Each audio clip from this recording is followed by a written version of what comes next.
Hello, good afternoon. So kanina sa maaga ako nagising. Dapat pupunta kami sana rainforest kaso yun nga. Kasi hindi kami natuloy kaya ang ginawa ko is nagluto ako na lang ng almusal at saka tanghalian namin at kasama na rin yung panggabi kasi para makabaon din yung ate ko. So ang lulutuin ko ngayon na almusal is pritong baboy at saka sinangag at saka yung ulam namin is nilaga.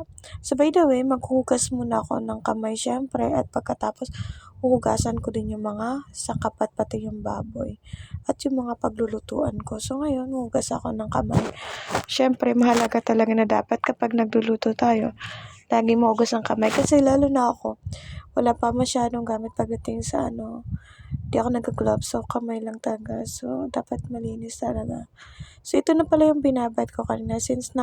Habang naliligo ako kanina, binabad ko na yung piprito ko na baboy para sa almusal namin. Ayan, para makakain din sila mama. Mabuti na rin nagluluto para makapagpahinga na yung mama ko. So, ito, since sinahugasan ko na rin yung kawali, di ba? Pero hugasan ko pa rin, syempre. Hugasan din natin yung kawali na pagpipritusan natin. Ayan, maaga na ako nagluluto para kahit paano makapagpahinga na pahinga, yung kay Naomi lang talaga. Kasi syempre si mama dati kasi yung nagluluto sa amin lalo na pag may mga pasok kami.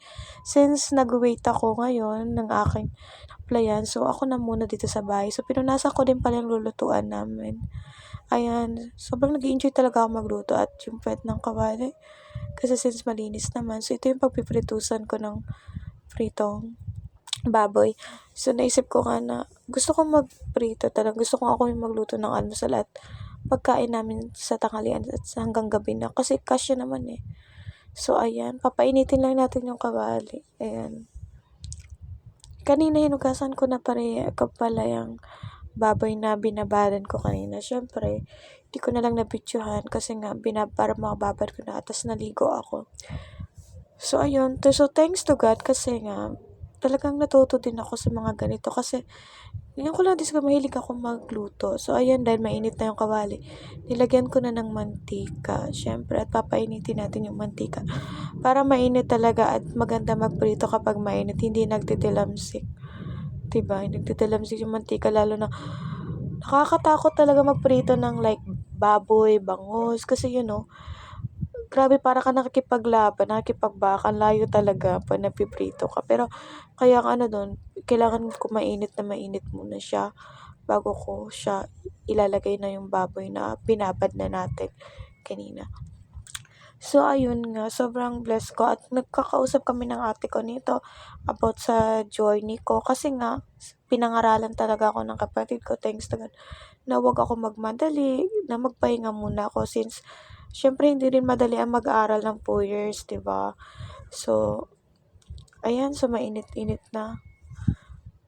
Hininaan ko muna bago ko ilalagay yung baboy, 'di ba? Ang layo ko niyan, pakalagay ko talaga takbo ako sa malayo. So, ilalagay ko na siya. Ayan, isa-isa natin ilagay. So, yun nga, nag-uusap kami ni ate habang nagpiprito ako dyan kasi sabi ng kapatid ko magpahinga ka muna, wag ko madaliin ang mga bagay-bagay, wait the will ni Lord, kasi nga, wag ko din i-pressure ang sarili ko na pagkatapos na dapat may ka na agad, diba? Hindi daw ganun, by process talaga. At kasi kumpara naman sa'yo, diba, ibibigay talaga ni Lord, ayan, prito ko muna. Kaysa na pinipressure ko ang sarili ko, yung parang rini-ready pa ako. Kaya thanks to God at sa payo ng kapatid ko. Sabi ko kasi nahiya ako sa kanila, ganito, ganyan. Sabi natin, ba't ka mahiya? Ako nga, diba, nung pakagraduate ng kapatid ko, talagang pinapahinga din siya ni Lord. Years din before siya nakaturo siya sa public na school, 'di ba? Kaya sabi ng ate ko, wait na. Mas na yung process ni Lord, yung plan ba ni Lord kisa ikaw yung magmadali. So nilagay ko na yan yung apat. Kasi almusal lang naman namin to. Naisipan ko lang prito ng baboy pang almusal. So tinakpan ko na muna siya. So, ayan. So, dahil magsasangag ako, may tirang kanin na konti. Kasi tinapay madalas sa almusal namin. Sayang naman to. So, isasangag ko na lang. So, nilagyan ko siya ng asin. Ayan. Para masarap yung sinangag natin. Ayan. Tapos, sinalo ko muna siya. Tinurog ko siya since gusto ko sana 'tong kamayin kasi 'di ba mas masarap talaga 'pag kinakamay kasi malinis naman yung kamay ko, nakita niyo naman 'di ba? Grabe talaga ako maghugas. So ayan, inano natin, hahaluin natin ng maigi at saka durog. Kakaunti na lang ngayon kasi nga after ko magluto ng ulam namin, magsasaing na rin ako diretso para kung kulangin yung sinangag is may kanin na. 'Di ba gano'n? Kaya alam niyo na kung bakit kami lumalaki, kasi nga sagana sa pagkain at salamat yun kay Lord. So ayan, pinaliktad ko na yung isa kasi ano na siya, nagluto-luto na ng onte. Yung iba hindi pa talaga, so need mo talagang lutuin ng maayos, lalo na yung baboy, 'di ba? Medyo alam niyo na kailangan lutong-luto talaga hanggang loob, hindi lang yung labas, 'di ba? Minsan madalas kasi luto lang yung ibabaw pero yung loob hindi, kaya mas malaga yung maluto pare-pares. So ayan, binaliktad ko na rin since okay na siya So yung isa pa yan. After niya nahayaan ko muna siya, guys. Hayaan muna natin siyang maluto ng maluto. Ininaan ko lang dyan ng apoy. So ito, hinugasan ko na yung palangganang gagamitin ko para sa lalagyan ng gulay natin sa nilaga. Since pwede tipid lang tayo ngayon. So repolyo na lang muna yung ang gulay na gagamitin natin sa panlaga, yung sangkap ba. Since wala kasi mais, hindi ako nakabili ng mais, Sobrang aga kasi, sarado pa yung ibang bilihan. At saka, alam mo na, for the tipid, ang mahalaga talaga yung lasang nilaga pa rin. So, ito pala yung gulay. Ayan. So, repolyo lang tayo at saka patatas, diba? For the tipid, pero alam nyo, kahit ganun katipid, yung lasa talaga is ang sarap pa rin. Kasi, alam nyo, natuto talaga ako magluto dahil sa mama ko. And, una syempre dahil kay Lord, biyaya yan ng Panginoon. So, hinugasan natin maayos. Yan. Tapos, hugasan ko pa yun later after ko siya mahiwa yung mga gulay.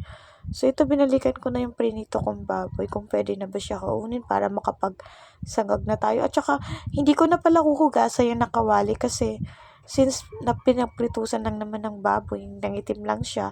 Kasi syempre gusto ko talagang tostado. Diyan na rin ako magsasangag. So ito yung baboy na ilalaga natin. Binabad ko siya kanina kasi sa freezer siya galing, so need ko talaga ibabad sa tubig. So nagasan ko muna din siya. Alam mo yan, na para tuloy-tuloy yung pagluluto natin. At least malinis lahat bago natin gawin yung matuloy-tuloy ba yung pagluto natin na hindi tayo. So ayan. So, okay na siya. Pwede ko na siyang unin. So, ayan, hinugasan ko ulit yung baboy, guys. Tapos, pati yung gulay, hinugasan ko at saka yung patatas. Yan lang yung kasangkap talaga natin sa nilaga. So, ayan, hinugasan ko po ulit. Grabing hugas yan, guys. Ganyan. Hindi okay. Tapos, nilagyan ko ng asin para hindi siya malansa. Kasi nga, diba, magsasangag pa ako. So, kailangan itatabi ko muna sila. So, ayan, niluto ko pa rin ng niluto, hindi ko siya agad inaan kasi nga, ayan, pwede na pala haon, guys. So, naluto na siya. So, ayan. Almusal lang talaga to. Kasi para in case na kumulang dito, may nilaga na tayo. So, hindi ko na siya inugasan kasi dyan na lang ako magsasangag ng kunting kanin. Pero bago yan, syempre pupunas-punasan muna natin. Tapos, ayan, ininit ko muna. Nilagay ko na yung bawang since mainit naman siya, 'di ba? Kasi hindi ko naman hinugasan, so mainit naman yung kawali. So, anin ko lang yung bawang. Pangpabango yan ng sinangag natin. So, ayan lang natin siya, ganyan. So, nilagay ko na rin yung kanin. Ayan, sasangag na natin. Masarap kasi, 'di ba, na diyan na lang natin, hindi na natin hugasan para malasa yung sinangag natin mamaya, 'di ba? Since magsasaing din naman ako diretso at magluluto ng ulam, kaya unti lang yung sinangag natin. Para kung mabitin, 'di ba, kanin na lang yung kakainin tapos nilaga na lang kapag kulang yung ulam, 'di ba? Ganun kasi sa bahay, parang isang luto na lang abot hanggang gabi kasi since ilang lang kami dito. 4 lang kami dito sa bahay, kaya isang lutuan lang talaga kami kasi sinasabay na namin. So, nilagyan ko nga ng itlog. Ayan, para mas masarap yung sinangag natin, guys. So, nilagay ko yung itlog. Masarap kasi sa sinangag yung may itlog, 'di ba? Malasa talaga siya. So, ayun, nilagyan ko ng magic sarap. Talagang iba talaga ang sarap ng pagkain kapag laging may magic sarap, guys. Nakakagana talaga. Pero syempre, bago dapat lutong-luto talaga yung magic sarap, yung mga seasoning. Ayan, 'di ba? Hayaan lang natin siya. Hayaan natin siyang mag-init, 'di ba? Uminit, magkaroon ng parang yung singaw ng init sa ano ng sinangag. Kasi malalaman mong luto na siya. So, ayun nga, hayaan ko lang siya. Tapos, so malinis naman to, nilagyan ko na ng tubig. Dito kasi ako maglalaga para diretso na. So, ayan, inalo ko pa rin yung para malutong-maluto talaga. Since, di ba, ready na rin yung kaldero, kaserola na pag lalagaan natin, malinis na rin yun, may tubig na.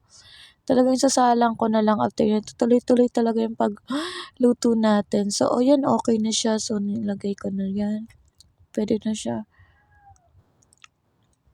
Nilagay ko na yung sinangag. So, pinunasan ko din muna bago ulit ako magluluto ng nilaga. Gusto ko kasi talagang malinis before ako magluluto. Malinis yung sa paligid ko.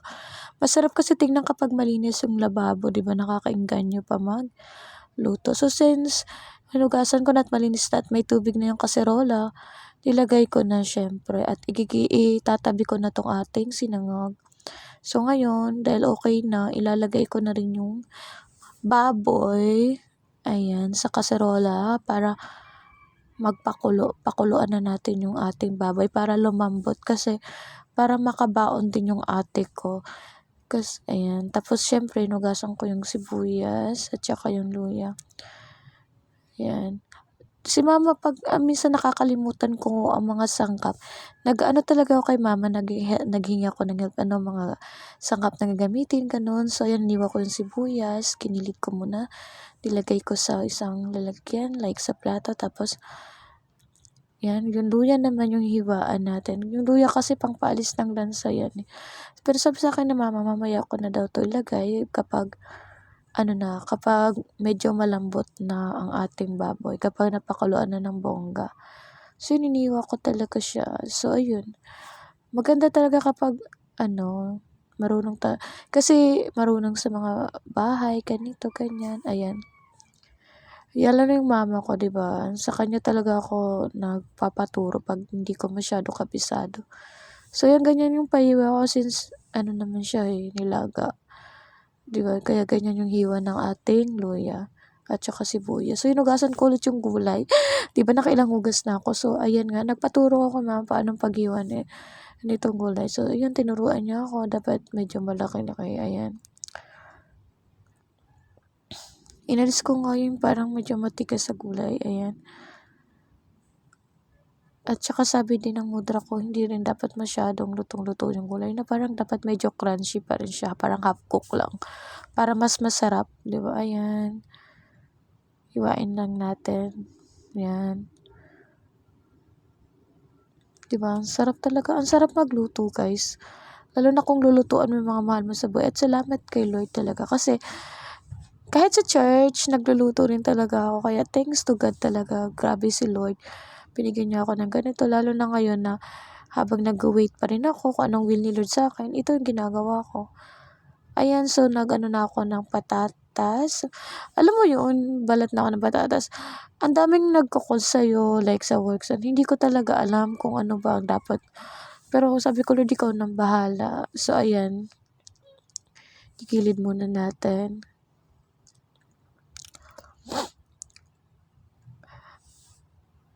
Work from home kasi yung mas ko talaga para para may kasama din si mama sa pag-alaga sa aking pamangkin. So, ayan, malalaki daw palang iwan ito kasi nas ko kay mama. So, hinugasan ko din ulit yung patatas. Dahil since okay na, medyo malambot na yung baboy, nilagay ko na yung sibuyas. Hinalo ko na pati yung luya, 'di ba? Tapos nilagay ko na rin yung paminta. 4 nga na paminta yung binili ko dito para for sure. 'Di ba? Nilagay na natin yung paminta. Nagtaka nga ako sa mama, hindi masyado siya parang hindi siya masebo yung baboy, talagang parang maganda yung baboy. Hindi siya mataba, 'di ba? So, pinakita ko nga kay mama kung okay na ba, kung puwede na ba lagyan ng patatas, ayun. Sabi ni mama medyo okay na, ganito weight na lang at puwede nang lagyan ng panimpla. So, ayun nilagyan ko na ng patis, ayan. Sabi niya mas maganda daw na patis yung anuhin ko, hindi asin, konting asin lang. Talagang sa pagtimpla masarap talaga magtimpla yung mama ko. So, kaya sumunod ako. Nilagyan ko rin ng asukal, 'yan. Isa talaga 'to sa sikreto niya kaya laging masarap yung pagkain. So, 'yan hinayaan ko siya magkulo. So, dahil kulo na at malambot na nilagay ko na yung patatas.